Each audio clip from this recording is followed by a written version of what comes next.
Hello student, तो आप सभी कैसे हो। मैं आशा करता हूं कि आप सभी अच्छे होंगे। ठीक है यार, तो जो भी अभ्यर्थी वार्षिक परीक्षा 2025 हिंदी पेपर को देने वाला है ना 1 मई को, 9वीं क्लास का अभ्यर्थी, उन सभी अभ्यर्थियों के लिए क्लास काफ़ी मोस्ट इंपॉर्टेंट होने वाली है। कहे तो मैराथन होने वाले अभ्यर्थियों क्लास को बिल्कुल मिस नहीं करना है। 10 मिनट की एग्जाम होने वाले अभ्यर्थियों, 10 मिनट की पूरी क्लास होने वाली है। ठीक है, 10 मिनट आप कहीं पर भी निकाल देते हो, लेकिन ये क्लास आपके लिए मोस्ट इंपॉर्टेंट होने वाली है। आप 10 मिनट इस क्लास को देखते हो तो आपके 100 में से ज़्यादा नहीं तो अभ्यर्थी 60 नंबर पक्के होने वाले हैं। ठीक है, आपको 50% से ज़्यादा नंबर इस क्लास से मिलने वाले। ठीक है भैया, तो पूरा वॉच करना है और लास्ट में एक प्यार से कमेंट करके जरूर बताना है आपके कितने % राइट होते हैं। भैया तो सेम टू सेम क्वेश्चन आने वाले हैं। ठीक है, पूरी क्लास मोस्ट इंपॉर्टेंट होने वाली है। बोर्ड सेंटर पर यही क्लास आने वाली है। अब यार तो देखते हैं क्या क्वेश्चन पूछे है आपसे। तो जो भी आपका 1 मई को पेपर होने वाला है, ठीक है भैया, तो पहला ही क्वेश्चन आपसे पूछा जाएगा, निम्नलिखित अपठित गद्यांश को ध्यानपूर्वक पढ़कर पूछे गए प्रश्नों के उत्तर लिखने हैं। ठीक है अभ्यर्थियों, आपको एक गद्यांश दिया जाएगा अभ्यर्थियों, उसमें आपको क्वेश्चन दे दिए जाएंगे। ठीक है, और उनके आंसर आपको जो गद्यांश है इसमें से ढूंढकर बताने हैं। तो अभ्यर्थियों पूरे 5 से 6 मिनट आपको गद्यांश को पढ़ लेना है। ठीक है, क्योंकि 4 नंबर का होने वाला है, हमें एक भी नंबर नहीं छोड़ना है। तो पहले क्वेश्चन क्या पूछा है, आधुनिक युग में सौंदर्य की स्थिति मानी जाती है। सभी को बताना है अभ्यर्थियों, आधुनिक युग में सौंदर्य की स्थिति मानी जाती है। सभी को बता देना है। करेक्ट आंसर होने वाला है अभ्यर्थियों सौंदर्य चेतना में। क्या मानी जाती है अभ्यर्थियों, सौंदर्य चेतना में मानी जाती है। ठीक है अभ्यर्थियों, पूरा ये रहा देखो, देख लिया अभ्यर्थियों, पूरे गद्यांश में देख लेना आपका। ठीक है, किस में मानी जाती है, सौंदर्य चेतना में। और क्या पूछा है, आज का कवि सौंदर्य का दर्शन किन चीजों में करता है। मोस्ट इंपोर्टेंट प्रश्न अभ्यर्थियों, अंतरों में, उपवन में, रेगिस्तान में या प्रत्येक वस्तु में। जो आज का कवि होता है, ठीक है अभ्यर्थियों, वो जो सौंदर्य का दर्शन करता है किस में करता है, प्रत्येक वस्तु में करता है। ठीक है अभ्यर्थियों, रेगिस्तान में भी करता है, उपवन में भी करता है और अंतरों में भी करता है। ठीक है अभ्यर्थियों, पूरा आपको गद्यांश में से ढूंढ कर बता देना है। और क्या पूछे आपसे, आज का कवि रचना करता है सौंदर्य पर, वीरता पर, प्रत्येक ज्ञात विषयों पर या सामाजिक परंपराओं पर। तो किस पर करता है अभ्यर्थियों, प्रत्येक ज्ञात विषयों पर करता है। जो भी अभ्यर्थियों जो कवि को कुछ चीज पर ज्ञात होता है, ठीक है अभ्यर्थियों, कुछ चीज का ज्ञान होता है, वह उसी पर रचना कर देता है। और अगला क्या पूछे आपसे कि अचेतन शब्द में प्रयुक्त उपसर्ग है। अभ्यर्थियों अचेतन जो शब्द है, ठीक है, इसमें आपको प्रयुक्त उपसर्ग बताना है। अवय, उपे, अपे या ए या तन। तो अभ्यर्थियों जो पहले का चौथा क्वेश्चन होने वाला है, आपका करेक्ट आंसर होने वाला है। ठीक है, ए क्या है, जो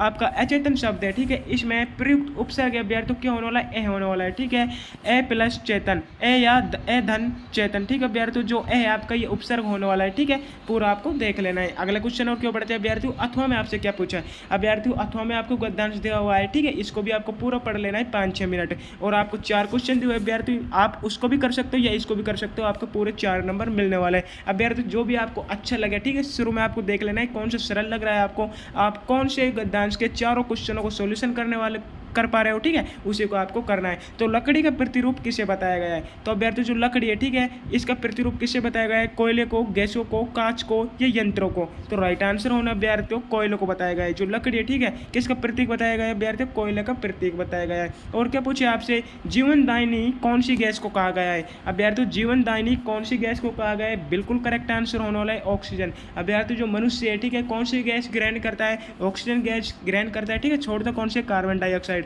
अगर मनुष्य को अभ्यर्थियों 1 से 2 मिनट, ठीक है, 1 से 2 मिनट ऑक्सीजन गैस नहीं मिलेगी तो वो तिलमिला उठेगा। ठीक है अभ्यर्थियों, ऑक्सीजन गैस के बिना मनुष्य का जीवन निरर्थक है, वो नहीं जीवन जी सकता है। ठीक है अभ्यर्थियों, ऑक्सीजन नहीं रहेगी तो मनुष्य का जो इस धरती से अस्तित्व खत्म हो जाएगा। ठीक है अभ्यर्थियों, आपको पूरा देखना है। और वृक्षों से प्रत्यक्ष लाभ मिलता है, आपको बताना अभ्यर्थियों, वृक्षों से प्रत्यक्ष लाभ मिलता है, ऑक्सीजन मिलना, बाढ़ नियंत्रण, इमारती लकड़ी प्राप्त होना, ये उपयुक्त सभी। तो अभ्यर्थी जो वृक्ष होते हैं, ठीक है, इनसे बाढ़ भी नियंत्रित होती है, ऑक्सीजन भी मिलता है अभ्यर्थी, जो पेड़ होते हैं, ठीक है अभ्यर्थियों, कार्बन डाइऑक्साइड जो गैस है वो ग्रहण करते हैं और ऑक्सीजन छोड़ते हैं। और बाढ़ नियंत्रण को भी करते हैं अभ्यर्थियों, इमारती लकड़ी भी इनसे प्राप्त होती है। ठीक है अभ्यर्थी, जो इमारती लकड़ी होती है, फर्नीचर कार्यक्रम में अभ्यर्थियों लकड़ी की बहुत जरूरत होती है, तो इनसे ये प्राप्त होती है। उपरोक्त सभी आने वाला है, option the is the correct answer. उपयुक्त गद्यांश का उचित शीर्षक बताना है, मानव जाति एवं प्रकृति की गोद या वृक्षों की लकड़ी। तो अभ्यर्थी जो उपयुक्त गद्यांश का उचित शीर्षक है, क्या होने वाला है, वृक्षी लकड़ी होने वाला है। क्या होने वाला है, वृक्षों की लकड़ी। ठीक है, option the is the correct answer. बढ़ते हैं क्वेश्चन नंबर 2 की ओर। अभ्यर्थियों पद्यांश दिया हुआ है, ठीक है, ये भी 4 नंबर का होने वाला है अभ्यर्थियों, 4 ही क्वेश्चन इसमें दिए हुए हैं आपको 1-1 नंबर के। तो अभ्यर्थियों पूरा देखना है पद्यांश को। ठीक है, देश का मुकुट कवि ने किसे कहा है, तो देश है अभ्यर्थियों, ठीक है, इसका मुकुट आपको जो कवि है किसने कहा है, किसको कहा है अभ्यर्थियों, हिमालय को कहा है। ठीक है, option A is the correct answer. और अभ्यर्थियों निम्न में शुद्ध शब्द का अर्थ नहीं है। अभ्यर्थियों जो शुद्ध शब्द है, ठीक है, इसका अर्थ नहीं है, तो बिल्कुल राइट आंसर होने वाले अभ्यर्थियों option A is the correct answer. क्या नहीं है, गरल नहीं है। और क्या पूछे आपसे, जो दूसरे का तीसरा होने वाला है, संसार का शिरोमणि देश किसे कहा गया है? अभ्यर्थियों संसार का शिरोमणि देश भारत को कहा गया है। प्रस्तुत काव्यांश का उचित शीर्षक बताना है अभ्यर्थियों, भारत देश। क्या होने वाला है? भारत देश होने वाला है, ठीक है। चौथा में option A is the correct answer. अभ्यर्थियों इसमें भी आपसे अथवा पूछा गया है, ठीक है। अथवा आपको लिए दे दिए गए पूरा, अगर आपको जो सा अच्छा लगता है उससे उसे आप कर सकते हो, ठीक है। जिसके अभ्यर्थी जो गद्यांश पद्यांश के आपको जो अथवा में दिए हुए, ठीक है, किसी का भी आपको जो चारों क्वेश्चन दिए हुए वो आप चारों क्वेश्चन सॉल्यूशन करने में अच्छे लगते हैं, ठीक है, उनको आप पूरा अच्छे कर पा रहे हो, आपको कंटेक्स्ट याद है, तो आप उसी को करना है। अभ्यर्थियों इसमें जो आपके दिए हुए, ठीक है, हमें किसे अपना सर्वस्व अपहरण करना चाहिए? जल्दी से बताओ अभ्यर्थियों, हमें किसे अपना सर्वस्व अपहरण करना चाहिए, अर्पण करना चाहिए? कायर मनुष्य को, समझौतावादी मनुष्य को, मानवता के पक्षधर को, या दुष्ट व्यक्ति को? जो अभ्यर्थियों हमें अपना जो सर्वस्व है, ठीक है, किसे अर्पण करना चाहिए? तो बिल्कुल राइट आंसर होने वाला अभ्यर्थियों किसको करना चाहिए? मानवता के पक्षधर को करना चाहिए। Option C is the correct answer. और क्या पूछे आपसे, प्रस्तुत काव्यांश में कवि क्या करने की प्रेरणा दे रहा है? तो अभ्यर्थियों प्रस्तुत काव्यांश में जो कवि है, ठीक है, पुरुषार्थी बनने की प्रेरणा दे रहा है। और आत्मसमर्पण शब्द में कौन सा समास है? बिल्कुल राइट आंसर होने वाला अभ्यर्थियों तत्पुरुष समास होने वाला है। कौन सा समास है? तत्पुरुष समास, ठीक है। Option A is the correct answer. अभ्यर्थियों तीसरा क्वेश्चन आपसे जो गद्यांश है, ठीक है, इसकी आपको से प्रसंग व्याख्या करनी है। क्या करनी है? से प्रसंग व्याख्या करनी है अभ्यर्थियों, ठीक है। अथवा में दिया हुआ है आपका जो चौथा क्वेश्चन है, आपको इसकी भी अभ्यर्थियों आपको से प्रसंग व्याख्या करनी है। अभ्यर्थियों 6 नंबर के होने वाले हैं, ठीक है। अच्छे से करना है आपको। सबसे पहले प्रसंग लिखनी है अभ्यर्थियों, क्या लिखनी है? प्रसंग लिखनी है। उसके बाद आपको व्याख्या लिखनी है, ठीक है। अब व्याख्या लिखनी है, उसके बाद आपको लिखना है विशेष। अभ्यर्थियों आपको बता देना है इसमें कौन सा अलंकार है, भाषा सरल है या सहज है, ठीक है। अभ्यर्थियों कवि उभय के बारे में बता देना है आपको, ठीक है। 3 टॉपिक लिख देना है, आपको पूरा 6 नंबर मिल जाएंगे। अभ्यर्थियों जो 5 क्वेश्चन है आपको शब्द निबंध लिखना है, ठीक है। 250 शब्दों में आपको पूरा निबंध लिखना है, 5 जो आपको 5 अभ्यर्थियों क्वेश्चन दिया है, ठीक है, 10 नंबर का होने वाला है। अभ्यर्थियों 10 नंबर का निबंध होने वाला आपको राष्ट्रीय एकता, सड़क सुरक्षा, पर्यावरण प्रदूषण, राजस्थान में बढ़ता जल संकट, आप किसी पर भी निबंध लिख सकते हो। और आपको जो टॉपिक ये दिए हुए अभ्यर्थियों, ठीक है, इनमें से आपको लिख देना है। जैसे आपको पहले छांट लेना अभ्यर्थियों, 4 दिए, ठीक है, किसी एक पर लिखना है, राष्ट्रीय एकता, सड़क सुरक्षा, पर्यावरण प्रदूषण। अगर आप पर्यावरण प्रदूषण आपको अच्छा लगता है तो सबसे पहले आपको प्रस्तावना डालना होगा, ठीक है अभ्यर्थियों। क्या डालना होगा? प्रस्तावना डाल देना है। उसके बाद अभ्यर्थियों हेडिंग बना लेना है, फिर इसमें लिखना है। फिर उसके बाद अभ्यर्थियों 2-4 लाइन भरने के बाद आपको पर्यावरण प्रदूषण का कुप्रभाव बता देना है, इसके क्या क्या प्रभाव हमारे ऊपर पड़ रहे हैं अभ्यर्थियों, बीमारी आ रही है, ठीक है, बहुत चीज़ हो रही है अभ्यर्थियों। फिर इसका निवारण आपको बता देना है, लास्ट में आपको उपसंहार लिख देना है, तो आपको ऐसे 10 नंबर मिल जाएंगे। और अभ्यर्थियों छठा क्वेश्चन है आपसे, तो कि आपको छठे क्वेश्चन में क्या लिखना है अभ्यर्थियों? एक पत्र लिखना है, ठीक है अभ्यर्थियों। स्वयं को सिरोही निवासी रमेश मानकर शिवगंज निवासी अपने पिताजी को एक पत्र लिखना है, ठीक है, 6 नंबर का होने वाला है। आपको अथवा में भी देख लेना है अभ्यर्थियों, ठीक है, ऐसे लिख देना है। और अगला क्वेश्चन क्या है? पर्वत के पर्यायवाची शब्द अभ्यर्थियों, प्रत्येक प्रश्न 2-2 नंबर का होने वाला है। खंड गया आ चुका है, ठीक है। जो पर्वत के पर्यायवाची शब्द अभ्यर्थियों बहुत है, ठीक है। क्या क्या होने वाला है? गिरी होने वाला है, क्या अभ्यर्थियों? गिरी भी होने वाला है आपका, ठीक है। और शैल भी होने वाला है, नग भी होने वाला है, महीधर भी होने वाला है, कोई से भी लिख सकते हो आप। 2 में अभ्यर्थियों 3-4 लिखे आए आप, ठीक है। और अली या आली युग्म शब्द का अर्थ लिखना है अभ्यर्थियों। जो अली है, ठीक है, अली का क्या होने वाला है अभ्यर्थियों? अली का भौरा होने वाला है, ठीक है अभ्यर्थियों, आपको देख लेना है, अली का भौरा होने वाला है। और जो आली है, ठीक है, आली का क्या होने वाला है अभ्यर्थियों? आली का सखी होने वाला है, ठीक है, सखी मित्र, ठीक है। और विलोम शब्द लिखिए अभ्यर्थियों, अजय या गौण का। जो अजय अभ्यर्थियों इसको आपको क्या लिख देना है? गे लिख देना है। और जो गौण है इसका आपको मुख्य लिख देना है। और प्रत्यय किसे कहते हैं अभ्यर्थियों? जो शब्द होता है, ठीक है, उसके जो लास्ट में अभ्यर्थियों शब्द में जो लास्ट का अभ्यर्थियों प्रत्यय होता है, उसे जोड़ देने से जो अभ्यर्थियों उसके अर्थ में परिवर्तन होता है, उसे प्रत्यय कहते हैं। और आकाश के तारे तोड़ना मुहावरे का अर्थ अभ्यर्थियों की असंभव चीज़ को करना, ठीक है।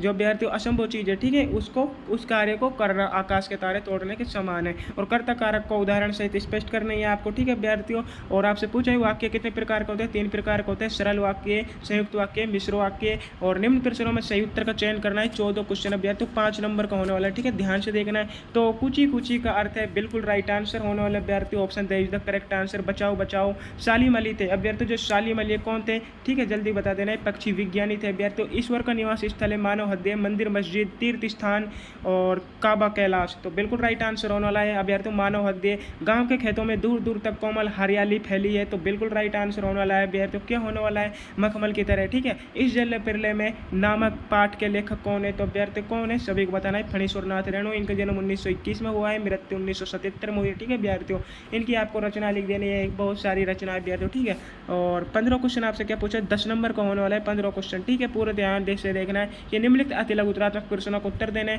तो विद्यार्थियों जो 15 क्वेश्चन है इसमें पहले पूछा है, दो बैलों की कथा नामक पाठ में बैलों के नाम कौन थे। तो विद्यार्थियों बैल एक का नाम था हीरा, दूसरे का नाम मोती था। ठीक है विद्यार्थियों, पूरा आपको देख लेना है। और मनुष्य ईश्वर को कहाँ कहाँ ढूंढता फिरता है विद्यार्थियों, जो मनुष्य ईश्वर को मस्जिद, मंदिर, ठीक है, और गिरजाघर विद्यार्थियों, और काबा, ठीक है, और विद्यार्थियों जो शिव की जो पहाड़ी विद्यार्थियों वहाँ पर ढूंढता फिरता है। ठीक है, और सामंती संस्कृति किससे संबंधित है विद्यार्थियों, जो सामंती संस्कृति है जमींदारों या जागीरदारों से संबंधित है। ठीक है, और कवि ने काले रंग को किसका प्रतीक बताया, जो काले रंग विद्यार्थियों शोक और दुख का प्रतीक बताया है। ठीक है, और लेखिका उर्दू फारसी क्यों नहीं सीख पाई, क्योंकि उस विषय में उसको रुचि नहीं थी। पूरा 10 नंबर आपके पक चुके हैं विद्यार्थियों। ठीक है, अगर आपने क्लास पूरी देख ली हो तो। और अब विद्यार्थियों जो 15 नंबर का क्वेश्चन होने वाला है आपका 16। ठीक है, कि लेखक के अनुसार जीवन में सुख से क्या अभिप्राय है, छोटी बच्ची को बैलों के प्रति प्रेम क्यों बढ़ाया, कवि ने गाँव को हरता जनमन क्यों कहा है, मेघ रूपी मेहमान के आने से वातावरण में क्या परिवर्तन हुए, बच्चों को काम पर जाते देखकर कवि ने क्या किया, प्रश्न उठाए। तो विद्यार्थियों इनके आंसर देख लेने हैं आपको। ठीक है, जो आंसर है, ठीक है, पहले का ही होने वाला है, दूसरा, तीसरा, चौथा, पांचवा, क्लास को रोक कर देख लेना है आपको। और छठे अभ्यर्थी जो 17 क्वेश्चन आपसे क्या पूछा है। ठीक है, जो 17 क्वेश्चन है कि अभ्यर्थी 20 नंबर का होने वाला है। 17 क्वेश्चन 4 दिए है, इसमें कितने दिए हुए अभ्यर्थियों, 5 दिए हुए। ठीक है, 4 नंबर का होने वाला है एक ही अभ्यर्थी। 17 में जो एक है 4 नंबर का होने वाला है, 5 20 नंबर का होने वाला है। ठीक है, पूरा पढ़ लेना अभ्यर्थी। जो प्रेमचंद का जीवन परिचय, महादेवी वर्मा का जीवन परिचय दिया हुआ है। ठीक है, रीढ़ की हड्डी एकांकी का उद्देश्य क्या है, लेखक की नानिका की आज़ादी के आंदोलन में किस प्रकार की भागीदारी रही, बाढ़ की खबर सुनकर लोग किस तरह की तैयारी करने लगे। तो 17 क्वेश्चन अभ्यर्थी ध्यान से देख लेना है। ठीक है, जो प्रेमचंद का जीवन परिचय आपको लिख देना है। और रीढ़ की हड्डी अभ्यर्थियों लेखिका की नानी आज़ादी के आंदोलन किस प्रकार भागीदारी रही, बाढ़ की खबर सुनकर लोग किस तरह तैयारी करने लगे, पूरा देख लेना है। महादेवी वर्मा का अभ्यर्थी जीवन परिचय लिख देना है। ठीक है, अभ्यर्थियों क्लास अच्छी लगे तो क्लास को लाइक करना है, चैनल को सब्सक्राइब करना है। जय हिंद, जय भारत। और अभ्यर्थियों जो आंसर की आने वाले हैं, ठीक है, कल आप एग्जाम देने वाले हो 1 मई को, तो आपको अभ्यर्थियों आपको मिलान करना है आंसर। ठीक है, जो आप पेपर दे के आते हो तो आंसर किस चैनल पर मिल जाएगी, आप पेपर देने के बाद इस चैनल पर आ सकते हैं, आपको लाइव आंसर की दे दी जाएगी। ठीक है, क्लास अच्छी लगे तो क्लास को लाइक करना है, चैनल को सब्सक्राइब करना है। जय हिंद, जय भारत। आगे भी आपके लिए ऐसी क्लासेज आती रहेंगी।